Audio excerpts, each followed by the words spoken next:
De 58 à 51 avant Jésus-Christ, durant 8 années, César va batailler pour intégrer les trois Gaules, l'Aquitaine, la Gaule centrale ou Gaule celtique et la Gaule du Nord ou Gaule belgique, au futur Empire romain. Durant ces 8 années de bataille, les Sénons vont jouer qu'un rôle mineur.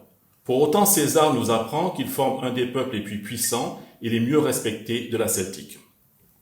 En 57, César s'adresse aux Sénons comme aux autres peuples de la Celtique et leur demande de surveiller leurs voisins belges. Mais il faut attendre l'hiver 54-53 pour que les Sénons soient enfin confrontés aux légions romaines.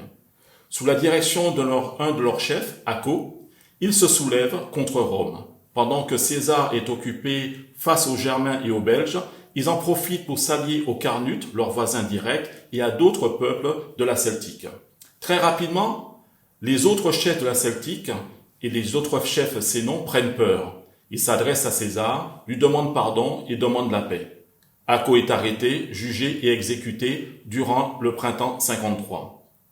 Durant l'année terrible 52, l'année qui verra à la fois le siège et la bataille d'Alésia et la défaite définitive des trois Gaules et l'enfermement de Vercingétorix, les Sénons vont essayer de jouer un rôle prépondérant. Pour ce faire, ils vont se révolter une fois de plus. Cette fois-ci, ils vont s'allier aux Parisis, leurs voisins septentrionaux avec lesquels ils formaient précédemment un immense peuple beaucoup plus puissant qu'il n'était au moment de l'arrivée de César en Gaule, et à d'autres peuples de la région, notamment les Aulerques.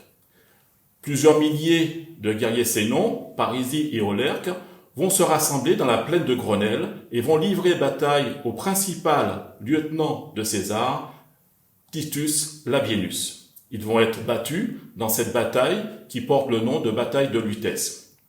On les retrouve quelques mois après, au moment de la constitution de l'armée de secours, censée délivrer Vercingétorix assiégé dans Alésia. Pour ce faire, les Sénons vont mobiliser 12 000 hommes qu'ils vont envoyer au secours de Vercingétorix. La défaite étant là, les Sénons vont rentrer de leur rang.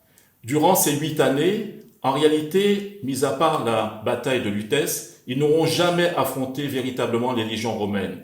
Ils n'auront jamais coalisé autour d'eux de vastes peuples pour s'opposer à César.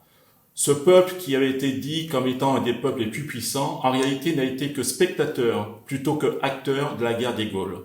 Et ce ne sont pas les derniers soubresauts de la révolte de 51 qui se passe dans le Quercy, sous la direction entre autres d'un Sénon, Drapès, qui changera quelque chose à la donne.